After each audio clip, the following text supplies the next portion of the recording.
उपस्थित मान्यवर आदरणीय सुधाताई, आदरणीय सविताताई, आदरणीय शीतलताई आणि आज कार्यक्रमाला उपस्थित असलेल्या सर्व सावित्रीच्या लेकींना स्नेहपूर्वक नमस्कार करते।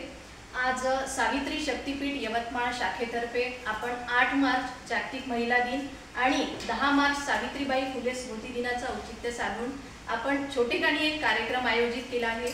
आपणा सगळ्यांची उपस्थिती लाभली, आपणा सगळ्यांचे मार्गदर्शन लाभले, खरोखर मी सगळ्यांचे धन्यवाद मानते।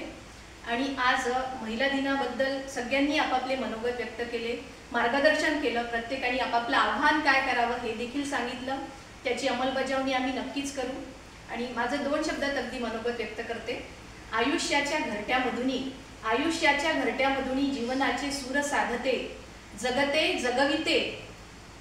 जगविते प्रेमाचे धागे जुळविते, म्हणूनच तर ती स्त्री म्हटल्या जाते। स्त्रीमधल्या ममत्वाला, जाज्वल्याला आपण सगळ्यांनी शतशः प्रणाम करावा, कारण आज ती आहे म्हणून सगळं जग सुरळीत चालतंय असं म्हटलं तरी वावगं ठरणार नाही। आज 8 मार्च, खरं तर 8 मार्च आज सगळीकडून शुभेच्छांचा वर्षाव होतोय। खरंच असं वाटतंय की आज माझा वाढदिवस आहे की काय, कारण सगळ्यांना 8 मार्चच का आठवतो, याच दिवशी आमच्यावर प्रेमाचा एवढा वर्षाव का होतो आणि याच दिवशी आमच्यावर शुभेच्छांचा वर्षाव का होतो, हा प्रश्न मला खरंच पडतोय।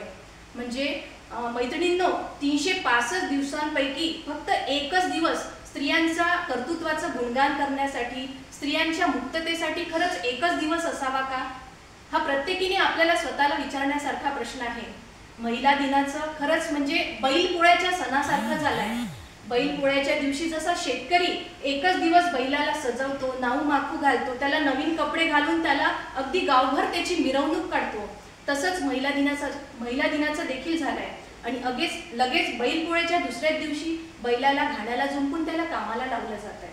तसंच स्त्रियांचं देखील एक दिवस तिचं गुणगान करायचं, तिचं गोड कौतुक करायचं आणि दुसऱ्या दिवशी लगेचच तिला कामाला लावायचं। खरंच ही कुठली मुक्तता आणि हे कुठलं स्वातंत्र्य, हा प्रश्न देखील पडतो।